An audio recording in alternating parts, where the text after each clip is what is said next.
Video games were a big part of my childhood. My sister had a PlayStation well before I was able to walk, and as we were focused on building our PS1 collection over the years, PC gaming fell rather short in our household. There is a total of 3 PC games I distinctly remember playing either on our adequately vintage-looking 90s computer or at my cousin's place. Those games were the Chicken Invaders demo, Icy Tower, and Yu-Gi-Oh! Power of Chaos.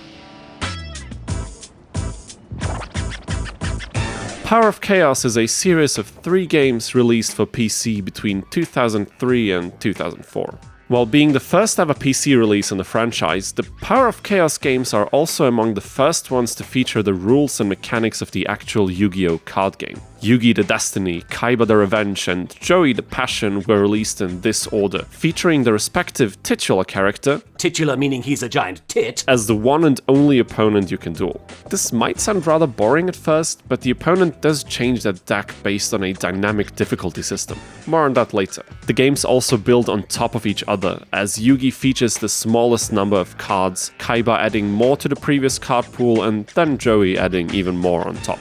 Back then, I had no idea. I thought they all had completely different card pools. Strangely enough, these games only released in the West, which is quite jarring considering that all other Yu-Gi-Oh! Games prior released either completely internationally or only in Japan. Anyway, what was really special about the series was the presentation and the aesthetics. The board has a clean background, the cards are big and have images with proper text in your hand and on the field. Some of the older games had neither. Little elements like the Egyptian hourglass timer and the font for the LP counters and phases all feel like early 2000s. Just looking at these images is a nostalgia trip in its own right. Additionally, the opponents were fully voiced by their original anime voice actors. They would have a handful of lines they would say at specific points in the duel, like when they're about to attack, win, lose, or summon one of their favorite monsters. As a kid, this was all very cool. It just adds another layer of personality to these games. They didn't have to include original voice acting by any means, and it probably used up a decent chunk of their budget, but it makes the whole experience much more immersive. As immersive as a basic card sim against one opponent can be anyway. Let's talk about the gameplay. The entire Power of Chaos series piggybacked off of the fact that having an authentic Yu-Gi-Oh! Experience on a big screen was pretty much impossible prior to its release. We were all so awestruck by how great the cards looked, how nice it felt to play in a big field and listen to Kaiba trash talk as he proves why he definitely doesn't deserve to be king of games. What? Now, dueling one of these guys is fun.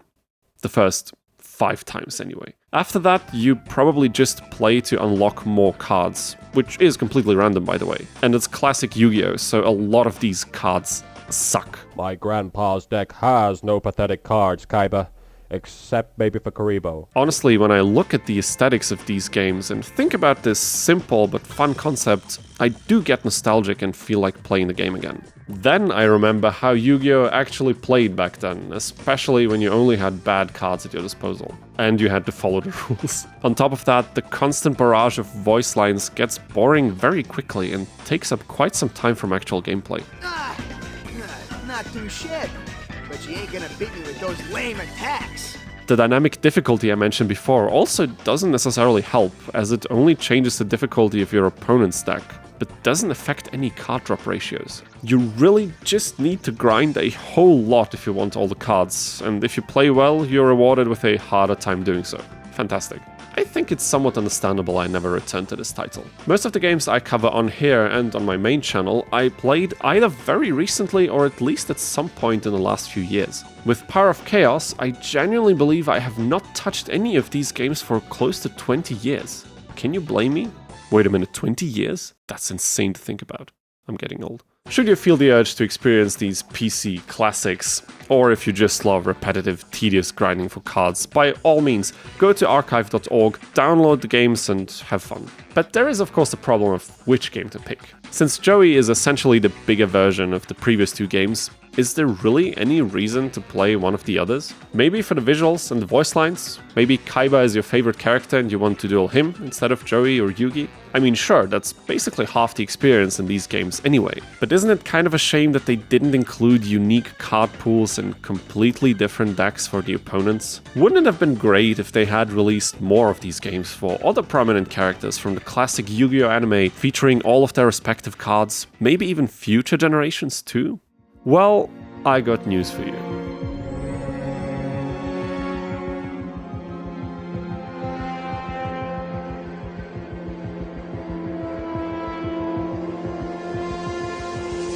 This is the obligatory section of these videos where I dig out mods you've never heard of for your favorite nostalgic childhood games made by people all over the globe, but mostly Brazil and Vietnam for some reason. Power of Chaos's simple scope seems to be very inviting for mod creators, as a quick Google or YouTube search yields quite a lot of results. I'll give you a quick rundown. Attempt the Destiny, A Duel with Darts, Duelist Kingdom, Merrick the Rare Hunter, The Ancient Duels, Isis the Fortune, Jane and the Fusion, Yuma the Challenge. The list seems sheer endless.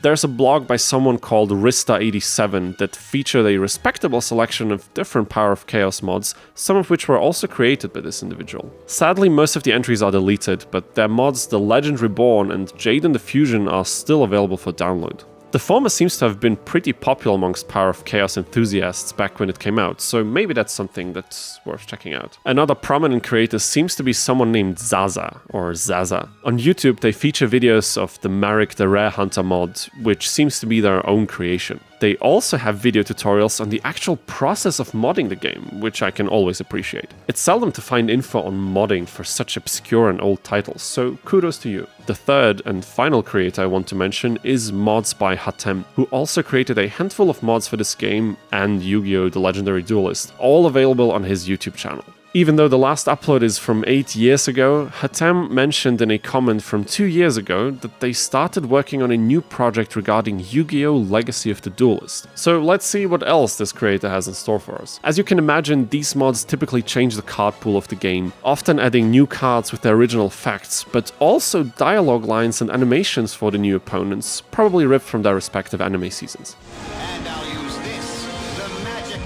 I really love how the mod creators went the extra mile to adapt the visuals and the audio, since, as we established in the beginning, these things make up at least 50% of the fun playing this game. Probably a lot more even, but I digress. I do understand why this game, unlike say Forbidden Memories, did not really stand the test of time. At the end of the day, it's just classic Yu-Gi-Oh! No unique mechanics worth exploring, no room for major rebalancing or original ideas, no integrated online mode. Konami actually did follow up Joey the Passion with another title in the same vein, however that was the infamous Yu-Gi-Oh! Online client. I never played it myself, as it shut down back in 2012, but it was basically a similarly designed Yu-Gi-Oh! Card game simulator in which you could play online with other people and even buy card packs with real money.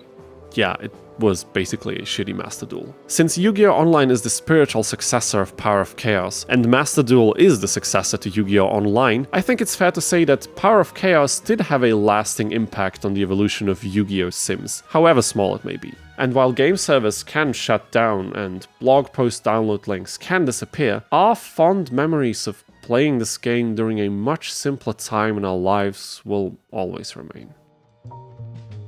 Thank you for watching until the end. Did you know about this game? Did you actually play it yourself? If you did, how did you like it? Be honest. Anyhow, I hope you enjoyed watching this video. And if you're a Power of Chaos enthusiast, I hope I could show you a mod or two that you might be interested in checking out. If you enjoyed this watch, please make sure to give this video a like, it helps me out a ton. Also make sure to subscribe to the channel for future Yu-Gi-Oh! Videos in the very near future, and make sure to ring the bell so you don't miss any uploads. Thanks again for watching, I'll see you in the next one. Take care.